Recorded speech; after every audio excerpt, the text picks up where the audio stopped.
Hi your welcome back. ഇന്നത്തേത് നാടൻ ചെമ്മീൻ ബിരിയാണിയുടെ റെസിപ്പിയാണ്.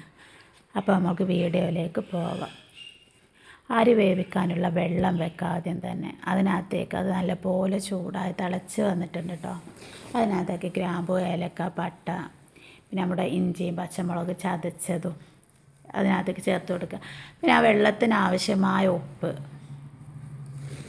നമ്മൾ അരിയൊക്കെ കഴുകി വെച്ചിട്ടുണ്ട്. ആ അരിയും കൂടെ ഇട്ട് കൊടുത്ത് നല്ലപോലെ ഒന്ന് ഇളക്കി ഒന്ന് അടച്ച് വേവിക്കാം. ആ സമയം കൊണ്ട് നമുക്ക് ചോറിനെല്ലാം ഉള്ളി അങ്ങ് മൊരിയിച്ചെടുക്കാം. ഇവിടെ ഉള്ളിയും തക്കാളിയും പച്ചമുളക് ഇഞ്ചി ഇതൊക്കെ തന്നെ ചതച്ച് വെച്ച് അരിയുള്ളൊക്കെ അരിഞ്ഞ് വെച്ചിട്ടുണ്ട്. പിന്നെ നമ്മുടെ കൊഞ്ചിൽ മസാലയൊക്കെ തേച്ച് നല്ലപോലെ ഒരു 3/4 മണിക്കൂർ പിടിച്ചിരിക്കും. ഇനി നമുക്ക് ഉള്ളി സൺഫ്ലവർ ഓയിലും RKG കൂടെ മിക്സ് ചെയ്ത് കണ്ടാണ് ഞാൻ അതിനകത്തേക്ക് എണ്ണ എടുത്തേക്കുന്നത്. അത് പെട്ടെന്ന് ക്രിസ്പി ആയി കിട്ടാൻ ശകലം പഞ്ചസാരയും കൂടെ ചേർക്കുന്നുണ്ട്. ആ സമയം കൊണ്ട് നമ്മുടെ ചോറ് നല്ലപോലെ വെന്ത് പാകത്തെ വേവായി വന്നിട്ടുണ്ട്. അതിനകത്തേക്ക് നമ്മുടെ ക്യാരറ്റും കൂടെ ഇട്ട് കൊടുക്കുന്നത്.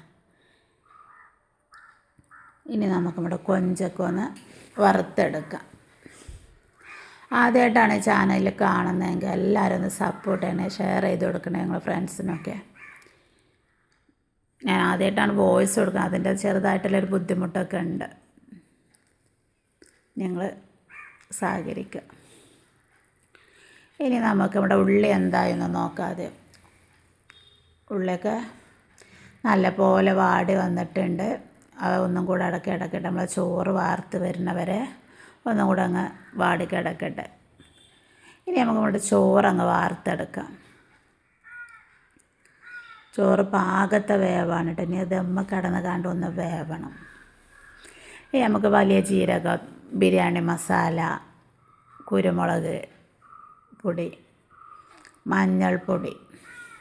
ഇതിനകത്തൊക്കെ ഞാൻ ബിരിയാണിയിൽ ഞാൻ മുളകും പൊടി ചേർക്കാറില്ല കേട്ടോ. ഏത് ബിരിയാണി വെക്കുകയാണെങ്കിലും ചേർക്കാറില്ല ഈ മുളകും പൊടി ഞാൻ. കാരണം പച്ചമുളകിലും കുരുമുളകിൻ്റെ ഇഞ്ചിൻ്റെ എല്ലാത്തിൻ്റെ എരിവ് കാണും. ഇനി നമ്മൾ വറുത്ത് വെച്ചിരിക്കുന്ന സവാള ഉണ്ടല്ലോ ചോറിന് മൊരിയിച്ച് വെച്ച്, അത് പകുതി ഇതിനകത്തേക്ക് ഇട്ട് കൊടുക്കണം. പിന്നെ ഈ മല്ലിയിലയും കൂടെ ഇട്ട് നല്ലപോലെ മിക്സ് ചെയ്ത് അതിനകത്തേക്ക് നമ്മൾ ഈ വറുത്ത് വെച്ചിരിക്കുന്ന കൊഞ്ച് കൂടെ ചേർത്ത് കൊടുത്ത് നല്ല പോലെ ഇളക്കിയെടുക്കുക. ഇനി നമുക്ക് ദമ്മിടാനുള്ള പാത്രമാണ്. ഇവിടെ ചെറിയ പാത്രങ്ങളെ ഉള്ളതുകൊണ്ട് ചെറിയ ക്വാണ്ടിറ്റിയിലാണ് ഞാൻ ഉണ്ടാക്കിയിരിക്കുന്നത്. എല്ലാവരും ഒന്ന് ഉണ്ടാക്കിയിട്ട് അഭിപ്രായം പറയണേ. പെട്ടെന്ന് ഉണ്ടാക്കാൻ പറ്റുന്നൊരു റെസിപ്പിയും കൂടിയാണിത്. ഇനി നമ്മുടെ അരപ്പ് മസാല എല്ലാം അതിനകത്തേക്ക് ചേർത്ത് കൊടുത്ത് ഇനി നമുക്ക് നമ്മുടെ ചോറ് ലെയറായി ഇട്ട് കൊടുത്ത്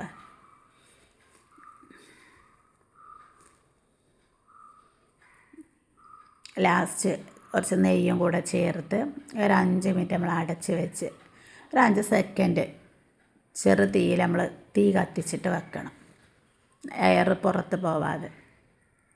കാരണം അത് ദമ്മിലിടണമൊന്നുമില്ലല്ലോ നമ്മൾ, അപ്പം തന്നെ പെട്ടെന്ന് അങ്ങ് എടുത്ത് കഴിക്കാനല്ലേ. ആ തീ കത്തി അടിയിൽ തീ കത്തുമ്പോൾ മേലൊക്കെ അതിൻ്റെ ഇത് കയറുമ്പോഴാണ് അതിൻ്റെ സ്മെല്ല് ബിരിയാണിൻ്റെ ഒരു ഇത്. പിന്നെ നമ്മൾ ചോറിനുള്ള കച്ചമ്പർ, ഉള്ളിയും ക്യാരറ്റും കുക്കുംബറും കൂടെ ചേർത്ത് കൊണ്ടാണ് അതിന് നാരങ്ങ നീരായിട്ട് നമ്മൾ എടുക്കുന്നത്, വിനാഗിരി ഒഴിക്കുന്നില്ല. അപ്പോൾ ചോറൊക്കെ ഇവിടെ റെഡി ആയിട്ടുണ്ട്. നമ്മുടെ ചോറൊക്കെ കുത്തിയെടുത്ത് അതിൻ്റെ അടിയിൽ നിന്ന് നമുക്ക് മസാല അങ്ങ് മാറ്റിയെടുക്കണം ആദ്യം. കാരണം ചെമ്പ് ചെറുതായതുകൊണ്ടേ അതിനകത്തിട്ട് ഇളക്കിയെടുക്കാൻ പറ്റുന്നില്ല. അപ്പോൾ രണ്ട് പാത്രത്തിലാക്കി എടുത്താൽ നമുക്ക് വൃത്തിക്ക് അരിയോടന്നെ പോവാതെ എടുക്കാമല്ലോ. ഇനി അതിനകത്തേക്ക് നമ്മൾ മാറ്റി വെച്ചേക്കുന്ന മസാല ഇട്ട് കൊടുത്ത് ഇത്രയൊക്കെ ഉള്ളൂ ഇന്നത്തെ ഇത്. എല്ലാവരും ഉണ്ടാക്കിയിട്ട് അഭിപ്രായം പറയണേ.